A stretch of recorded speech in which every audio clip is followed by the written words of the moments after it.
Hey everybody, this is Ryan, and today I'm doing another video, and I really am looking forward to this one. This is the 5 tips and tricks that I have for your car. It could be your Alfa Romeo, it could be your BMW, it could be your Toyota Tercel. And maybe not the Tercel, but these are the 5 tips and tricks that I have for you and your car that anybody can do. So we're just going to start up the car here, and one thing, regardless of what kind of car you have, you will notice that just about every car that you start up will automatically go into the air conditioning function. And a lot of people don't understand why. And I'll explain why right now. See, the AC is actually a dehumidifier. So it gets rid of a lot of the condensation that's going to build up. So when you have, hot air blowing through here, generally that's just going to add to more condensation here on the side, especially on a rainy day like today. Well, with the AC, regardless if you want to have your temperature up, okay, I could crank it all the way to 25 or 27 or and high, but look at that. The AC remains on because it's always going to be dehumidifying regardless if you have the heat. So another thing is, if you press the auto button, let's say that I turn off the AC. If I press the auto button, the AC is going to turn on automatically. That is just about every single car does that, because the car really wants to get as much of the humidity out of the car as possible. So there's a little tip and trick for you why the AC always goes on regardless of the temperature setting. So this next tip I can't really take credit for, because someone actually put a comment on one of my YouTube videos about a solution to parking. See, one of the videos I had done, it was about curb rash that I had gotten one day, and there it is, okay? And the problem I was finding is that with this Alfa Romeo, my mirror was not adjusting downwards when I put it in reverse.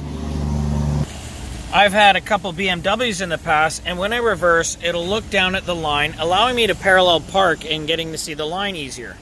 Now this car does not do that when you put it in reverse, but this is the idea the guy came up with. He said, your seat adjustment obviously is going to be 1. And if I press 1, okay, the seat will go exactly to how I set it. But if I press 2, I have programmed the car on seat selection 2 to make the mirrors go down. Both mirrors go down, and I think that's awesome. What a simple idea. So regardless if I'm putting it in reverse or not, I can make them go down. Now, of course, if I press 1 again, what's going to happen? They go back up. Again, I do not take credit for that. Genius. I think that's just so clever. I don't have to use it all the time. When you're putting a car in reverse, it's not going to be doing it every single time and wearing out the back or the mechanism on the rear or the side mirror. So I could just do it when I need to, because I'm not parallel parking all the time. Excellent tip for any car owner. This next tip is all about people who own a sunroof. For those who have cruised with sunroofs open, even if it's on tilt, oh, look at the rain come in, they will all agree with me that you get that obnoxious suction, that the air pressure in the cabin is not comfortable and it's not balanced enough.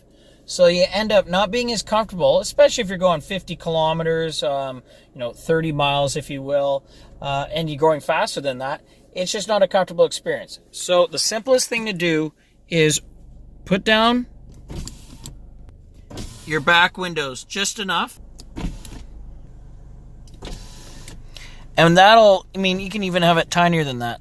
Just enough so that you can get that pressure in the cabin a little bit more balanced, because when you have the airflow coming up from the top and the bottom, you're going to be more comfortable. You don't have to have the front windows down, but I do find that it's a way better results and a more comfortable ride, and you're not getting all that uncomfortable noise and air pressure when you're going at faster speeds, of course.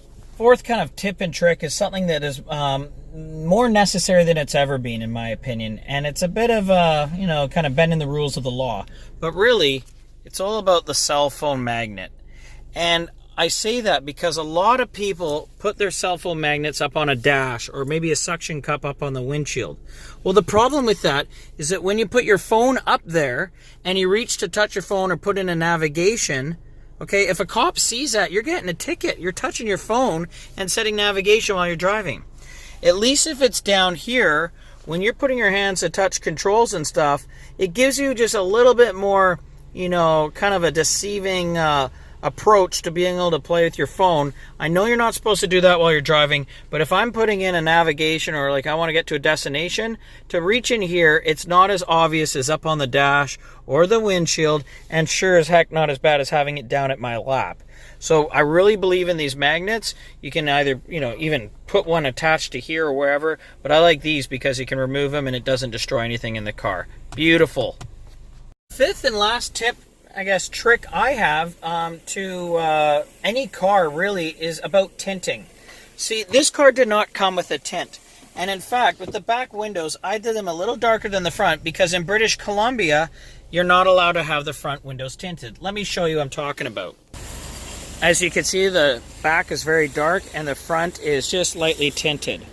And what happens is, it's perfect on a rainy day like this, it's hard to see on the inside.